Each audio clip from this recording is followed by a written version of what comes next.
अस्सलामु अलैकुम रहमतुल्लाहि व बरकातुहू व मगफिरतुहू व अजरुहू। कोई बंदा इतना लंबा सलाम करता है, पता है कई दफ़ा। अच्छा जी, जनाब अली मंगल का दिन, गोश्त की छुट्टी, और आज जनाब हम नई नई खबरें लेके आपके पास आए हैं। कुछ खुशी की है, कुछ गमी की है। ठीक है, आपके साथ लगते हैं ये सुबह वाला गुड मॉर्निंग प्रोग्राम जो है ना, ये बड़ा माशाल्लाह मकबूल है। और आज जो वर्ल्ड कप फुटबॉल का हो रहा है ना, उसमें भी दिलचस्पी लिया करें ना। आज मुकाबला है क्रोएशिया का और अर्जेंटीना का। आप किसके साथ हैं ये बताएं, आप किसके साथ हैं? मैं मैं यार, ये दोनों दोनों अजीब से मुल्क हैं, यानी कि दोनों अजनबी मुल्क है ना, क्रोएशिया ते अर्जेंटीना। मैं अर्जेंटीना के साथ हूँ। क्यों भला? कोई वजह होती है ना, कोई ना कोई वजह होती है कि अर्जेंटीना जो है, वो मेरा पहला वीज़ा जो लगा था ना, वो अर्जेंटीना का लगा था। हाय हाय हाय, पहला वीज़ा। अच्छा जी, मैं अर्जेंटीना के साथ हूँ। आज इसमें से पता चल जाएगा कि कौन फाइनल में पहुँचते हैं। और दूसरा मुकाबला तो आपको पता है, एक मराकश और फ्रांस के दरमियान है। वो उसमें मैं मराकश के साथ हूँ। ठीक है, आपको भी पता है मराकश के साथ हूँ। तो जनाब अली, सूरत हाल, सियासी सूरत हाल ये है कि कल शहबाज शरीफ साहब ने जो प्रेस कॉन्फ्रेंस की है ना, बड़ी कड़ाकेदार की है और मानीमेंटल को सुनाई है। क्या सुनाई है? उन्होंने कहा जी, हमने जो ये हुकूमत ली है रियासत बचाने के लिए, अपनी सियासत दाव पे लगा के रियासत बचाई है। वो इसलिए नहीं बचाई कि तू कहेगा इलेक्शन कराओ तो हम करा देंगे। कोई इलेक्शन बिफोर टाइम नहीं होगा।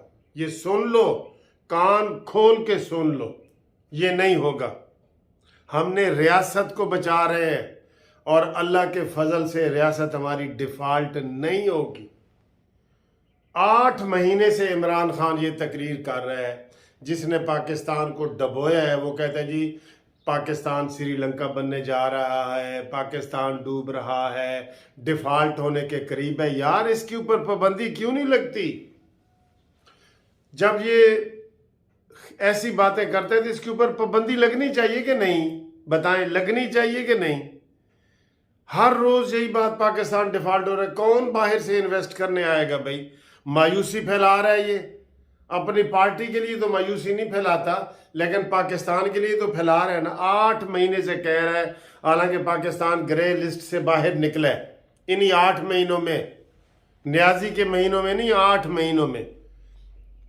एक बात और उन्होंने कहा जी कोई प्री इलेक्शन नहीं होगी, इसके ऊपर कोई मुज़ाकरात भी नहीं हो रहा है।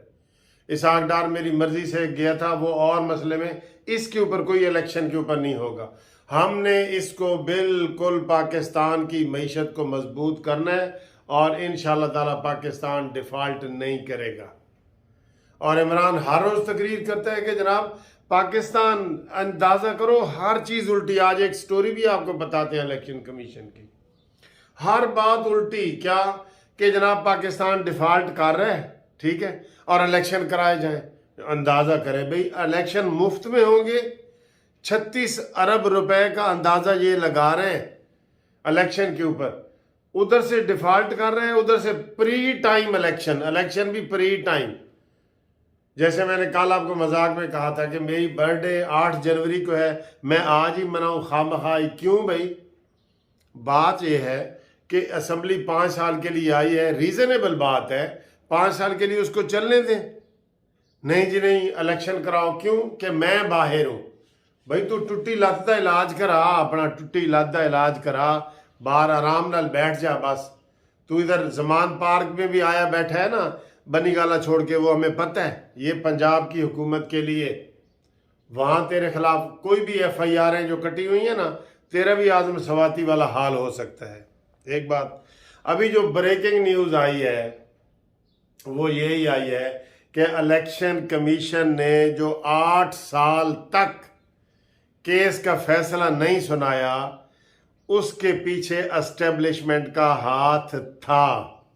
लो जी, वाकई हम बड़े परेशान हो रहे थे कि यार ये क्यों नहीं हो रहा। आज वो अंसार अब्बासी जो है वो जियो का, उसने बताया कि इसको एस्टेब्लिशमेंट ने रोका हुआ था कि आप इलेक्शन कमीशन जो फैसला ना करे।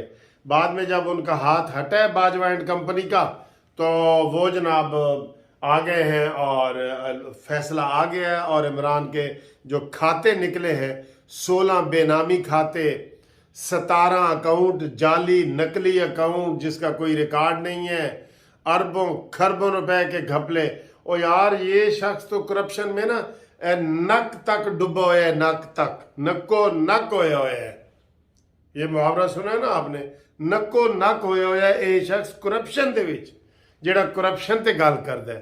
वाह वाह, सुभान अल्लाह न्याजी, तेरी क्या बात है। वैसे तू जब बिल्कुल ही चला जाएगा ना, दुनिया से नहीं कह रहा, अभी तो सियासत से कह रहा हूँ, तो लोग कहेंगे कि यार एक रंगीला वजीर आजम आया सी ਜਿਹੜਾ ਤਕਰੀਰਾਂ ਦਾ ਬੜਾ ਮਾਹਿਰ ਸੀ, ਹਵਾ 'ਚ ਗੱਲਾਂ ਕਰਦਾ ਸੀ, और ਉਹ ਗੱਲਾਂ ਕਰਦਾ ਸੀ ਜਿਹਦੇ ਉੱਤੇ अमल नहीं सी करता खुद। उनके बच्चे अमेरिका और बरतानिया में हैं, तेरे बच्चे मियाँ वाली में हैं। ज़रा बता तो सही लोगों को, तेरे बच्चे किधर हैं? तू तो अपने बच्चों को बच्चा ही नहीं कहता, तेरे जैसा तो बदकिस्मत कोई बाप ही नहीं है। ठीक है, तो वो जनाब उसकी आ गई है। और आज फिर एक और नई स्टोरी है कि वो सादिक संजरानी कहते जी ये साडा बंदा ही नहीं। क्यों भला? उसने आज़म सवाती को जो तलब नहीं किया, हम कह रहे हैं तलब करे, बिल्कुल सेनेट के इजलास में तलब करे, उसका राइट बनता है। तो फवाद चौधरी ने कहा जी ये पता नहीं अल्लाह का बंदा है, साडा बंदा नहीं हैगा। सादिक संजरानी सा, हालांकि उसका वो टीवी पे दिखा रहे थे, जोश जज्बे से इन्होंने वो बगलें बजाई थी जब वो जीता था ना। 49 वोट थे यूसुफ रज़ा गिलानी के और 48 वोट थे इसके, तो वो जनाब यूसुफ रज़ा गिलानी को हरवा दिया गया। एस्टेब्लिशमेंट के कमाल है ना। आज एक मैं ये अपने थंबनेल पे जो आप देख रहे हैं ना, एक तस्वीर, पाकिस्तान के तबाही के कौन जिम्मेदार है? ये जिम्मेदार है पाकिस्तान की तबाही के। ये जो 8 बंदे मैंने थंबनेल पे लगाए हैं ना, ये वाले लोग हैं जिन्होंने चलते पाकिस्तान को ब्रेक लगा के रिवर्स गियर लगा दिया। यार यकीन करें, ये वाली बात बड़ी दुख की बात है। नवाज शरीफ के दौर में आप देख लें मईशत कहाँ जा रही थी, फॉरेन फंडिंग कहाँ से आ रही थी। और कल ये वज़ीर आज़म ने इल्ज़ाम लगाया इमरान खान ने के ऊपर कि इमरान खान ने बाहर वालों को कहा है, ओवरसीज़ वालों को, कि पाकिस्तान में पैसे ना भेजो। ये कितने अफसोस की बात है। ये सियासत है? ये सियासत नहीं है, ये पाकिस्तान दुश्मनी है। ये जो जैसे पहले इसने कहा था कि सिविल नाफरमानी करो, ये पाकिस्तान दुश्मनी है। पैसे हुंडी के ज़रिए भेजो, ये पाकिस्तान दुश्मनी है। बिजली के बिल अदा ना करो, ये पाकिस्तान दुश्मनी है, ये सियासत नहीं है। ये जहन में रख ले फ़र्क को थोड़ा सा। रियासत और हुकूमत का, ये कोई शहबाज शरीफ का मुल्क है या ये नवाज शरीफ का मुल्क है? ये हम 22 करोड़ पाकिस्तानियों का मुल्क है। ठीक है, और एक तलवार जो इस हुकूमत के ऊपर लटक रही है, वो भी ताज़ा तरीन आपको गुड मॉर्निंग प्रोग्राम में बताता जाऊँ। वो ये है कि अख्तर मैंगल बाप वाले, बलूचिस्तान वाले, जिन्हें तो कोल 4 सीटा ने, उसने इल्ज़ाम लगाया कि जी सारे बलूचिस्तान में हर कोई लुट के खा गया और हम परसों मीटिंग बुलाएंगे और हम फैसला करेंगे। लो जी, शहबाज शरीफ के ऊपर भी एक तलवार आ गई। क्या फैसला करेंगे? उन्होंने कहा जी रेकोडेक जो सोने की कान है ना, उसके जो वसाइल हैं वो बलूचिस्तान पे नहीं लगाए जा रहे और वो सारे लूट के खा रहे हैं। कोई भी हुकूमत हो वो लूट के खा रही है। ये देखें, ये हालात हैं, ये वाक़यात हैं। तो ये तलवार जो है शहबाज शरीफ के ऊपर लटक गई है परसों के लिए। बस ये काम नहीं ना करने दे रहे, पाकिस्तान को नहीं चलने दे रहे। जो बैरल इंटरनेशनल एस्टेब्लिशमेंट भी तो है ना, एक तो लोकल एस्टेब्लिशमेंट है, एक इंटरनेशनल एस्टेब्लिशमेंट है, जिसके इमरान खान ने 3 कंपनियां हायर की हुई हैं अमेरिका की, पता है ना। और ये हम मान नहीं कह रहे, उन्होंने खुद इसको बताया है। वो लाबिंग के लिए कि जी लाबिंग करेगी कि एनू वोट देने ते एनू ते नारा लाना है, ते गल करनी है, ते इंज तकरीर करनी है, ते टुटी हुई लत दिखानी है कि नहीं दिखानी है, ये सारा ये है वो। ठीक है, तो आप जो कानूनी मुशावरत है उसके लिए हम हाजिर हैं। सुबह सुबह ऑफिस जा रहा हूँ, केस लगे हुए हैं, और आप इंशाल्लाह ताला हमारे से रब्ता कायम करें, हम आपको मुशावरत देंगे। हमारी पूरी टीम आपके लिए हाजिर है। हमारी टेलीफोन लाइनें खुली हुई हैं 030047255752। Thank you very much for watching this video. Subscribe करना ना भूलिएगा, ठीक है।